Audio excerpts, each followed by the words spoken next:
The state of the union is not good.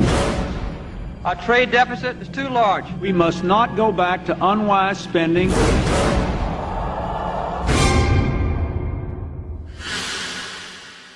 This is America.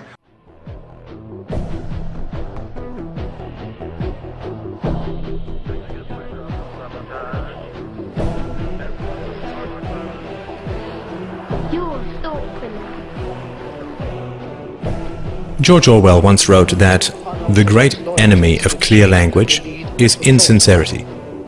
When there is a gap between one's real and one's declared aims, one turns, as it were, instinctively to long words and exhausted idioms, like a cuttlefish spurting out ink. You've probably heard confusing phrases like the trade deficit, the falling dollar, the national debt, unfunded liabilities, and so on, which all sound vague and actuarial and vaguely, well, not me. The reality behind these accounting phrases is perfectly monstrous. When someone, a foreigner say, loans money to the American government, what are they getting in return? Well, they are getting promises of interest payments and eventual repayment of the principal. Where does your government get this money? The government is not a business.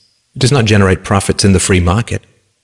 So where does it get the money to repay its creditors? Are you beginning to understand that it is not dollars that are being sold, or bonds, or agency debt, or treasuries, or anything like that? Where is your government going to get the money to pay off its creditors? It's not pieces of paper, or contracts, or computer bits that are being sold. There is only one thing that the government has to sell. Governments have only one asset that they can use as collateral. Your leaders are selling you. When China lends $800 billion to your government, what they get in return is a guarantee that $10,000 plus interest will be taken from your family at gunpoint and shipped overseas. When a farmer gets a loan from a bank, he uses his livestock as collateral. It is the milk and meat his cows will produce in the future that he will use to pay off his loan. The bank is buying a share in his cows. You are the livestock that your leaders use as collateral.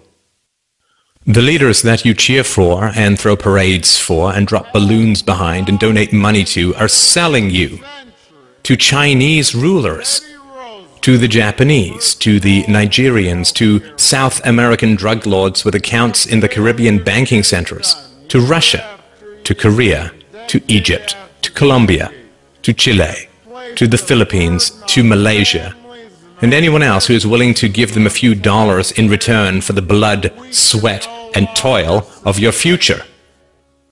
The flag that you praise and the anthems that you sing and the rulers that you weep and kneel before have as much loyalty to you as a plantation owner had to his slaves. And sadly, plantation slaves had more pride than we do.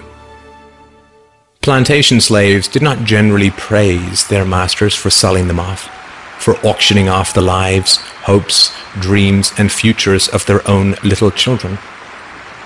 We can understand that cattle may lick the hand of the farmer who lowers an axe to its neck, because cattle are dumb beasts that cannot comprehend their real relationship with the farmer and his imminent plans for them.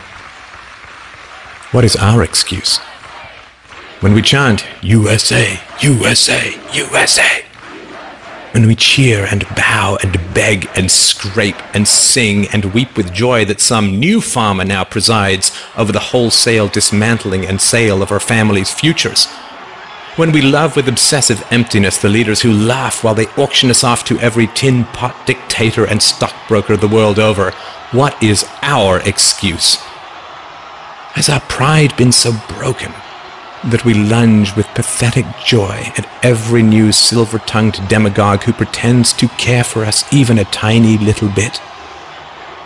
In the future, our children will demand to know why we knelt and cheered as they were sold off on the auctioneer's block. This video, and my life's work, is my answer to my child. What's yours?